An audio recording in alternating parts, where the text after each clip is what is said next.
17व्या शतकात जो कोणी या जमिनीवर पुन्हा राहायला येईल, जो कोणी इथे घर बांधेल, त्याच्या कुटुंबाचा शेवट होईल. विचार करा, कोणी असा शाप देऊन एक फाटलेली चप्पल आणि लोखंडी पहाड ठोकून ठेवली तर 17व्या शतकातलं पुणे शहर एक भयानक स्मशान बनलं होतं. आदिलशहाचा एक क्रूर सरदार मुरार जगदेव पुण्यावर चालून आला होता. त्याने फक्त घरे जाळली नाहीत तर लोकांच्या मनात अशी दहशत बसवली की या पुण्याच्या जमिनीवर त्याने चक्क गाढवाचा नांगर फिरवला आहे.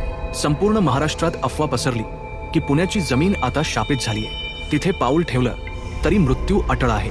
ही अंधश्रद्धा इतकी भयंकर होती की लोक आपली घरे सोडून जंगलात पळून गेले. आपलं जिवंत पुणे एका झटक्यात शांत झालं होतं.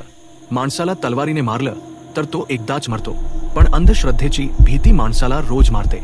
आणि हीच भीती कायमची संपवण्यासाठी त्या शापित स्मशानात पाऊल ठेवलं मासाहेब जिजाऊ आणि अवघ्या 12 वर्षांच्या बाल शिवाजी राजांनी. जेव्हा जिजाऊ पुण्यात आल्या तेव्हा आजूबाजूला फक्त राख होती. लोक जंगलातून लपून पाहत होते. त्यांना वाटलं की आता शहाजी राजांच्या कुटुंबावर हा मृत्यूचा शाप पडणार. कोणताही सामान्य राजा असता तर त्याने सुरक्षित राहण्यासाठी एखादा मोठा राजवाडा शोधला असता. पण जिजाऊंना माहीत होतं की स्वराज्य हे राजवाड्यात नाही तर रयतेच्या विश्वासावर उभं राहतं.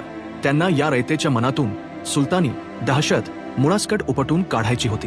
पुण्याची ती शांत आणि भयानक सकाळ, जंगलात लपलेली रयत भीतीने थरथर कापत होती. सगळ्यांच्या नजरा एकाच जागेवर खेळल्या होत्या, जिथे साक्षात मृत्यूचा शाप पुरलेला होता. बरोबर तिथेच एक 12 वर्षांचा मुलगा उभा होता. त्याच्या हातात एक सोन्याचा नांगर होता आणि डोळ्यात एक भयंकर आग. लोकांनी आपला श्वास रोखून धरला. त्यांना वाटलं आता काहीतरी भयंकर घडेल.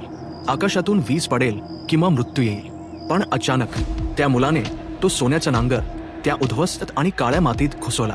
बैलांनी ओढ घेतली आणि 350 वर्षांचा तो मृत्यूचा शाप एका झटक्यात चिरला गेला. ज्या मातीत पाऊल ठेवायला मोठी मोठी माणसं घाबरत होती, तिथे आता त्या सोन्याच्या नांगराचा फाळ फिरत होता. कोणतंही भाषण नाही, कसलीही घोषणा नाही, पण उलगडणाऱ्या त्या मातीसोबत रयतेच्या मनातली भीती कायमची जमिनीत गाडली जात होती. त्या एका शांत कृतीने अख्ख्या महाराष्ट्राला न बोलता ओरडून सांगितलं होतं, तुमचा राजा आलाय.